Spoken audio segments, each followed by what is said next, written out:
যাত্রী ছাউনিতে এই যে বইগুলো দেখতে পাচ্ছেন, এগুলো যাত্রীদের জন্য। যখন যাত্রীরা বাসের জন্য অপেক্ষা করে ঠিক অবসর সময়টা কাটার জন্য পত্রিকা এবং বই রয়েছে এখানে। এটা বলজানোর আলেকগড় পর্বতের পাদদেশেই কিন্তু এটি মূলত রয়েছে।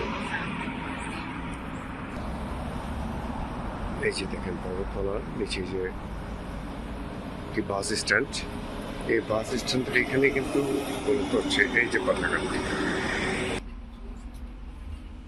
এই যে এখানে এই বইগুলো রাখা আছে।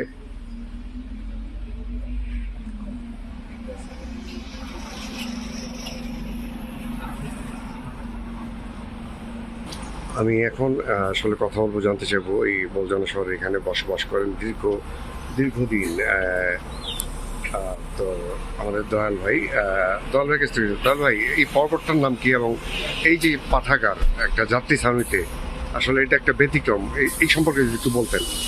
আসলে কমল, এই পাহাড়টার নাম আল পর্বতমালা, দলমিতের পাহাড়।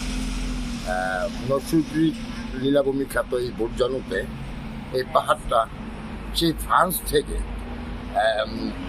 এই পাহাড় দিয়ে ঘুরে একদম জার্মান সুইজারল্যান্ডের বর্ডার আগে পর্যন্ত এই পাহাড়ের চূড়াগুলা দেখা যায়। আমরা এই শহরে থাকি, এই জায়গায় থাকি। আমার এই জায়গাটার নাম, কমিউনিটার নাম কাস্তালরুত এবং সুইজি। এই আমার এই জায়গাটার নাম সুইজি সাইজ। এই দীর্ঘ বছর যাবত আমি এখানে থাকি। আসলে এই পাহাড়ের এই পাশেই এই বাস ফার্মাটা, এখানে অনেক টুরিস্ট আসে, ইনভেন্টও তো আছে এবং স্টাফে তো আসে, অর্থাৎ গরমও আসে, শীতও আসে। এই টুরিস্টরা যখন এই বাসের অপেক্ষা করে, অনেক সময় দেখা যায় একটা বাস ফিল করে, ওই টুরিস্টটার জন্য সময় কাটানোর জন্য এই জাতীয় বইগুলো রাখা হয়। ওই বইগুলো ওরা পড়ে, ওই সময়টা ওরা বাস করে। আসলে একটু ব্যতিক্রম, অন্যান্য জায়গায় আমি এটা খুব কম লক্ষ্য করি।